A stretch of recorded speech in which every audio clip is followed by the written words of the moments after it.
women are permanent prey every single time they leave the house because of all of these liberal, femme-minded. Here's a heated conversation that's been trending. Andrew Tate and Piers Morgan debate a tragic event, and the discussion quickly escalates into a wider debate on society, media, and ideology. In this interview, they discuss the tragic killing of a young woman on public transport. Tate highlights what he sees as potential racial motives and media bias, while Morgan emphasizes the need for facts before making conclusions. Let's break down the key points they cover. Do you think black people suffer from crime?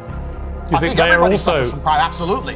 But I would argue, perhaps I'm wrong, but that's never happened before, that a black person isn't killed because of the color of their skin. They're going to be killed because there's some other drug dealing debt for them to deal with in inner city Chicago.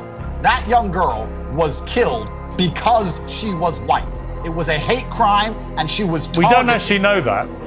Of course we know that. No. I'll show you how we know that. No. Piers. I know what you're going to say because I've already that. debated it. The reality of the situation, you had a severely mentally ill, probably schizophrenic. I don't give. I'm about to tell you. People are mentally let's ill. Deal with some This facts. Is a cop then out. you can.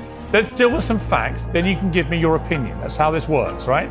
He is heard on tape saying, "I got the white girl." Okay, that suggests a potential racial motivation. Potentially. Yeah, okay. The main point of tension here is whether the killing was racially motivated. Tate points to the attacker's words, while Morgan advises caution until all facts are verified. Both are presenting their perspectives. The conversation becomes very intense. The debate then shifts to the role of media. Tate argues the media may underreport certain crimes based on race, while Morgan emphasizes the importance of waiting for full information to avoid spreading misinformation. The conversation grows more animated as broader societal issues are discussed. Okay, but we don't actually know. And I do think, as I've said publicly, I do think the mainstream media has behaved in a very hypocritical manner if that had been the other way round and you'd had a white man killing a beautiful young black girl and saying, "I got the black girl," it would have instantly been a huge story covered by mainstream media in a very aggressive manner. The fact that this was ignored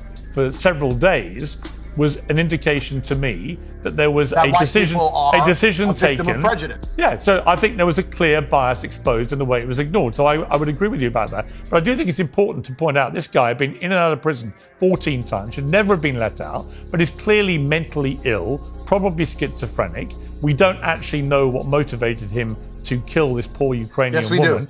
And the reason it's important is that once we do establish more information and more facts, we can make a more considered opinion. One of the issues I have with you, Andrew, and a lot of other people, is that there's always a rush to judgment. And the problem with rushes to judgment is later information may contradict what you're feeling in the moment. I remember in the riots that erupted after we had a young black boy killing those poor white girls. Right, there was a rush to judgment that he'd come in illegally on a boat on the south coast of the UK. It turned out that wasn't the case.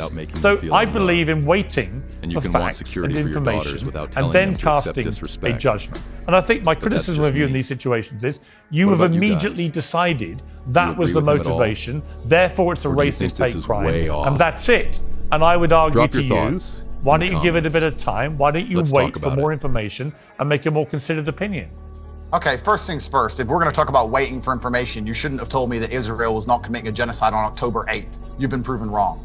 That's the first thing. The second thing, he said, "I got that white girl." You're going to pretend that doesn't matter as if it's not proven. I didn't say it didn't matter. Third thing, I said it suggests a racial motivation. Everybody who stabs somebody is mentally ill. This mentally ill bullshit, I don't know where this has come from, where someone's a criminal, but they're mentally ill. Every single person who commits murder is mentally ill. Every single person who commits necrophilia is mentally ill. Every single person who believes they can get in and out of a bank with money without getting caught has some kind of mental disorder. They're all mentally ill. I don't care about mentally ill. And here's the final nail in the coffin to your asinine argument, sir. Why did he not stab anyone else on the bus?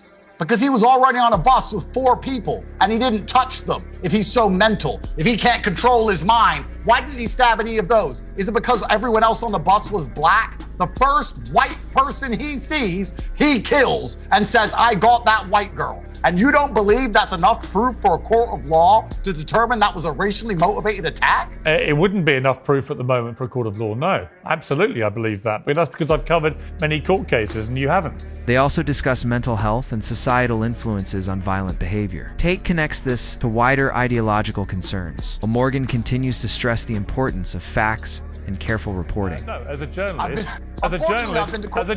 I just prefer in waiting for more information. Black people on the bus, I this think person, fine. This person, who I will agree was probably deranged, although I give no merit to that, although it does not garner any sympathy from me, he clearly had something wrong with him. This person was radicalized by a leftist media machine, which blames every single thing on white people, which says that white people are the devils, that everything white people have done is wrong, that their entire history is wrong, and that they deserve the bad things that happen to them. You have no idea. You have no idea that he demonize an entire race endlessly. We're going to end up having a few idiots who act on that. But Andrew, and that's what this man did. But because Andrew, of the media. The leftist media are complicit in what happened to this poor young girl. Actually, you have absolutely no idea if anything you've just said is remotely true. I have absolute certainty that it is a fact. None of it. It's not a fact. If it was a fact, we'd all be... It is a fact. No, it's not a fact yet. That's the point. This is my point. Again, the off you go. Media has done off you go, making a series of assumptions. For as long... Okay, all right. If you want to be smart, let me prove you wrong. I'm not being smart. I'm just saying it's not a fact. Wrong once again. This is... Piers. I'm well-versed in you by now. This is easy. Let me ask you a question. If there's an Islamic terror attack, like the London bombings, and then Abu Hamza, Mr. Hook, Captain Hook, he ends up going to jail for a very long time. He didn't blow anything up, but no, he was talking about how Islamic terror attacks should happen because he believes that people deserve them because of his personal worldview. He was instigating so that some idiot would listen to him with less brains than him and then go and murder. What is the difference between that and what the leftist mainstream media is doing by constantly demonizing white people constantly and endlessly? Well, there's always going to be no, you're raising... Okay. Who's mentally impaired Allow me to respond. Level, who's going to act upon Allow me to respond. We're locking up Islamic extremists for discussing violence against Allow me people to who are respond. Muslim. We should also be locking up anybody who is demonizing an entire race, demonizing all of their history, and demonizing them to the point where they cannot get on a bus. They can't get on public transport without worrying about being murdered. And I have a future on this planet where I'm not here. There's a future on this planet where my white daughters exist and I am gone. And they will be victims and targets unless white people start standing up for themselves, standing up for their beliefs, and standing up for their nations. Because you're the only race which is being erased. You're the only one. Nobody is invading and erasing any other race. Only you white people. And you seem to sit there and wonder, oh, maybe it's not too bad. Maybe it's because of this. Maybe it's because of that. It doesn't matter. The world is tribal. You're not going to exist much longer if you don't stick up for yourselves. And you are clearly targets of an orchestrated campaign. There is a campaign which is designed to demoralize and eradicate you. And there are a few idiots who listen to this campaign and act on it savagely in real time on your public transport systems that you pay for with your taxes. When you stop shouting. Let me ask you a question, Pierce. Well, why don't you just stop shouting for a moment and let me respond? The majority of taxes to import white people who don't work to replace them? No other race on the planet would commit suicide to this level besides the white man. And I'm here to encourage the white man to stand up for himself. Well, since you mentioned taxes, you could explain why the police had to seize more than £2 million from your brother for failing to pay tax on revenue from your online businesses. Great way to change subject. Why did the British state try and steal my money? Well, considering the British state, the Foreign Office meddled in a foreign country's prosecution service and wrote them a letter and asked the intelligence services of Romania to get me off the internet. I guess, since I'm a national security threat, all bets are off. Of course they stole my money. Of course they do. They do anything they can to me because they consider me the enemy. But you avoided paying tax, so you raised the issue of being a taxpayer.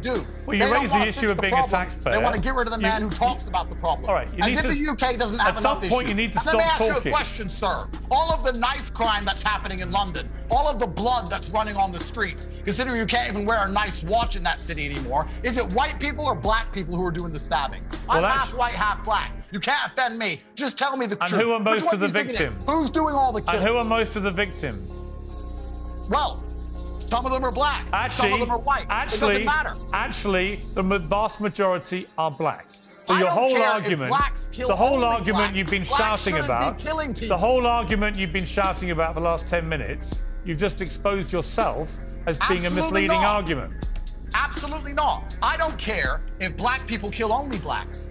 I don't care if black people only kill Chinese. Black people shouldn't be killing. There is an issue within the black community which is leading them towards violence. We can discuss whether it's genetic, we can discuss whether it's cultural, we can discuss whether it's systemic, we can discuss that. But it is asinine and ignorant to pretend that there is not a culture within the black community which is leading to violence. There clearly is. There clearly is. And that needs to be addressed. I say this as a half black man myself. My father was black. Half of my family is black. But I'm not blind. This conversation touches on complex topics: race, media influence, mental health, and societal tensions. It's a heated exchange between two strong personalities, each defending their perspective. That was Andrew Tate and Piers. Morgan debating a tragic event and the wider issues surrounding it. No conclusions are drawn here, just a look at their discussion and key points. If you want to explore more debates like this, check out the links on screen.